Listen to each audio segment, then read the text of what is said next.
The Cold War might be over, but the spy games continue, it seems. And leading them this time, it's CNN, because the outlet, in its typical fashion of referring to multiple secret sources, withholding concrete facts, and of course taking a swing at Trump, reported on Monday that back in 2017, the US government successfully extracted a top-level spy from Russia.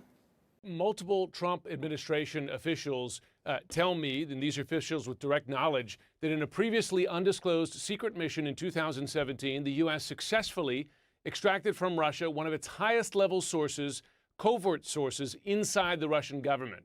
A person directly involved in these discussions said that the removal of the Russian was driven in part by concerns that President Trump and his administration repeatedly mishandled classified intelligence, and that could contribute to exposing the covert source as a spy. How has the Russian government responded to this?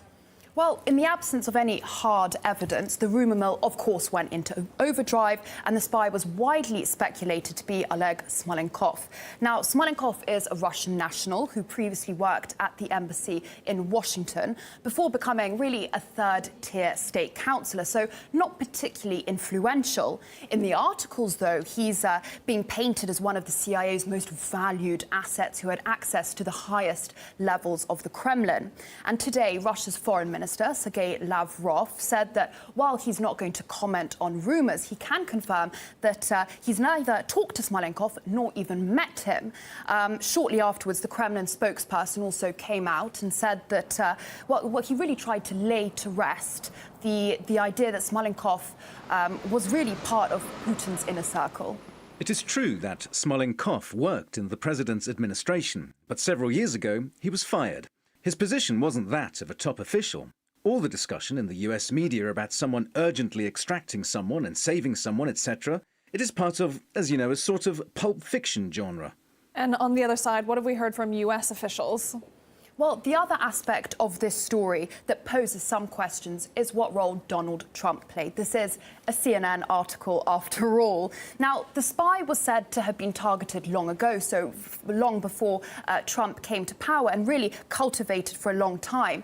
Apparently, the whole situation was so sensitive that even Barack Obama didn't receive any information on the informant in his daily briefs, but was rather mysteriously sent information with secret, special, sealed envelopes to the Oval Office. But then, again, reportedly, everything changed when Trump came to power. CNN alleges that the US intelligence got a bit rattled, and they were concerned that Trump would mishandle classified information and potentially even inadvertently expose the spy. So they decided that was the time to exfiltrate him. What's interesting is that CNN actually asked the CIA about all of this and were probably disappointed when the agency really cast some strong doubt about the truth behind all of it. Misguided speculation that the president's handling of our nation's most sensitive intelligence, which he has access to each and every day, drove an alleged exfiltration operation is inaccurate. Now, shortly after that, putting yet another spanner in the CNN report, Trump too came forward and vehemently denied his involvement. No, I know nothing about it. I see the CIA responded perfectly. So whatever the CIA said is fine with me.